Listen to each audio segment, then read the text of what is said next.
ബ്ലോഗറുടെ ഭാര്യ ഒളിച്ചിടുന്ന ദൃശ്യമാണ് നിങ്ങൾ കാണുന്നത്.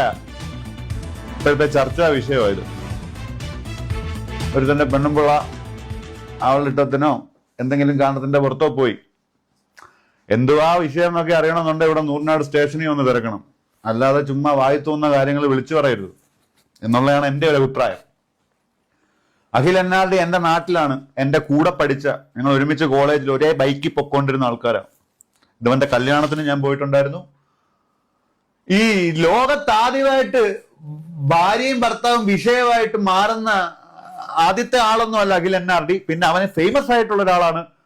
അവന് കണ്ടന്റ് ചെയ്യുന്ന ക്രിയേറ്റർ ആയിട്ട് ഇപ്പൊ ഒരു സിനിമ ഇറങ്ങി, അത് പൊട്ടി, അത് വേറെ കാര്യം. പക്ഷെ അവൻ കണ്ടന്റ് ക്രിയേറ്റർ എന്നുള്ള നിലയിൽ അവൻ അത്യാവശ്യം എല്ലാവരിലേക്കും എത്തിയ ഒരു വ്യക്തിയാണ്. ഇപ്പൊ നമ്മൾ ഒരേ നാട്ടുകാരാണ്, സുഹൃത്തുക്കളാണെങ്കിൽ പോലും വീഡിയോ ഒക്കെ ചെയ്യുമ്പോൾ ഞാൻ എൻ്റെതായ രീതിയിൽ ചെയ്യുക, അവൻ അവൻ്റെതായ രീതിയിൽ അവൻ നാട്ടിൽ അവൻ ചെയ്യുന്നു.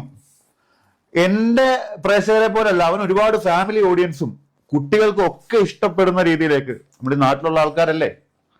അപ്പം അതാണ് ഇപ്പോഴത്തെ കണ്ടന്റ്. ഇവിടെ നാട്ടിൽ മൊത്തം ഇപ്പൊ ചർച്ച ചെയ്യുന്ന അഖിലന്നാടിയുടെ പെണ്ണുപിള്ളയുടെ കേസാണ്. അവള് പോയി, അത് വേറെ കാര്യം. എന്താണ് അഖിലന്നാടി വിഷയത്തിൽ സംഭവിച്ചത്? കൊല ആടും പോയിനടാ.